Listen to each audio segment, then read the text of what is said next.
What's up, guys? How's it going? Whoa, it's warm today.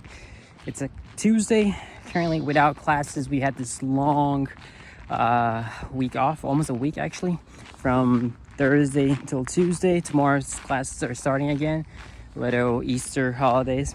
And well, today's on a vlog, but I'm gonna bring you with me to some of the appointments that I have for the day. Okay, I skipped one of the appointments. I'm just coming back from a place called CAF. That is basically like a financial assistance, because I had to do my ISEE. I'm pretty sure you guys are familiar with that. I didn't do for the first year.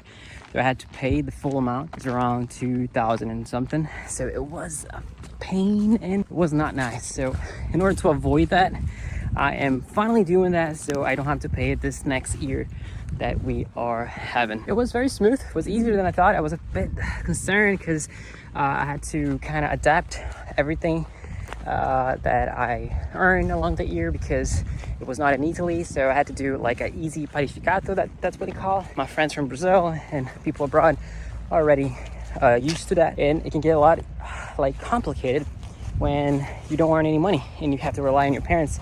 So you have to gather all the information, everything from each member of the family. In my case, it was easier because the past 2 years I was living on my own, but it doesn't mean that it was like super straightforward. It is a really nice day. Saying that, we're gonna have 25 degrees today, and it's only gonna get worse.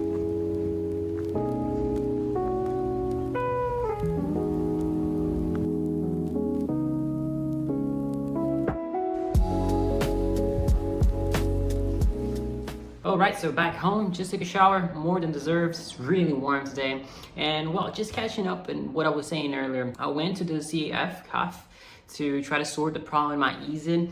You know, here in Italy, things can get really bureaucratic. So one of the reasons why they have these CAF is to help people to figure out and sort their revenue declaration and things like that. I wasn't really familiar with that. I had not experienced this in Ireland, and we don't have anything similar in Brazil. It's literally a financial assistance for the population. They can be private, these institutions, these CAF, but even when they're private, the government give them money in order to do the service for free. So I was a little bit concerned because they handled me a list of things that I had to gather, and not everything matched perfectly. Like, for example, the receipts from my bank had to be printed, you know, original, but my bank is a online bank. It's Revolut, so we do not have these papers with the marks and everything. So I was a little bit like, oh, okay, I gather everything, but I'm not sure if this will do. Turns out, went all well. The guy was really nice, really helpful.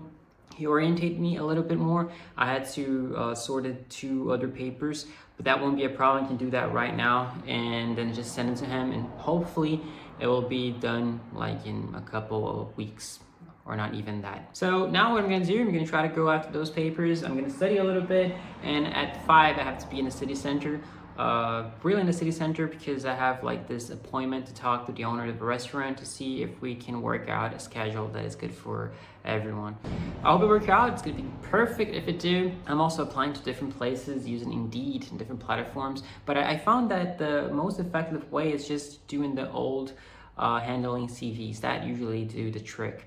But there are good opportunities out there. You just have to be aware. I'm trying to bring this to my schedule and do it every day a little bit, because I don't want to miss out on some good opportunities. So yeah, basically what we're gonna do now until around 4-ish, I'm gonna try to catch up in some studies, and then I'm gonna move on and get ready to leave.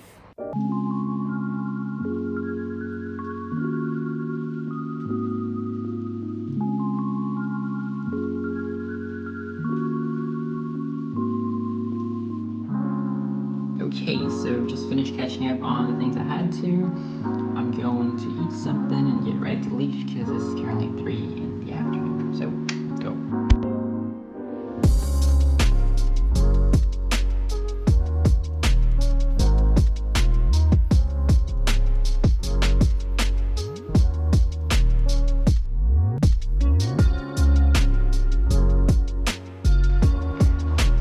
Something that drives me crazy a little bit sometimes is about separating the trash. Not that I don't like to do that, but it's really strict.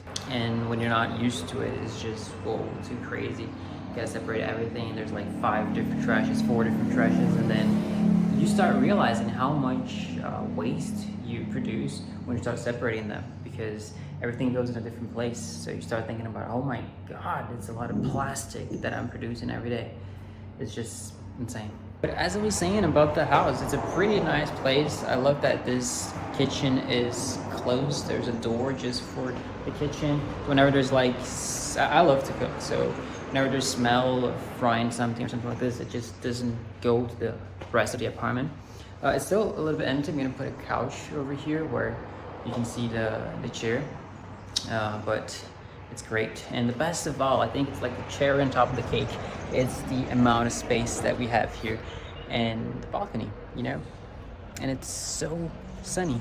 Look at this.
What's up guys, I'm back to the balcony. This is literally my favorite place of the house, but it's a bit noisy. I'm gonna go inside.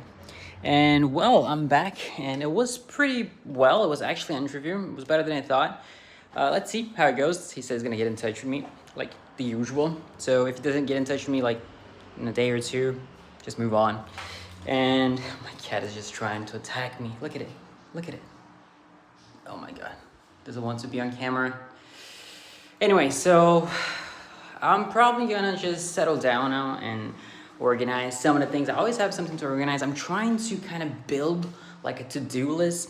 I used to do that. I used to do that a lot when I was doing my first graduation.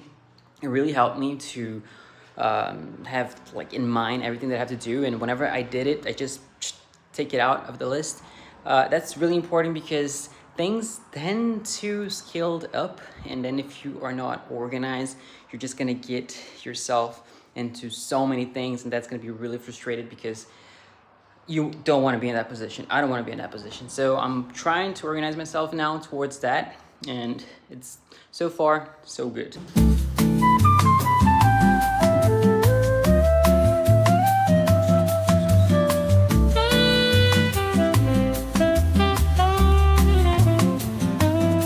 I did not mention this earlier, but something I always used and I prefer rather than a regular notebook is to write down my notes and just like blank papers like this. I feel that I have more space to organize myself, but I usually like to make, I'm not good at drawing, but I like to make like a little sketch of whatever I think is important. Trying different approaches to really help me to stick the information in my head. Also, it's April, which means that we're almost at the end of the classes. They're going until the end of May. After that, we're gonna have like 2 or 3 months to study and do the exams. They're going to be oral or just written exams. It really depends on the teacher.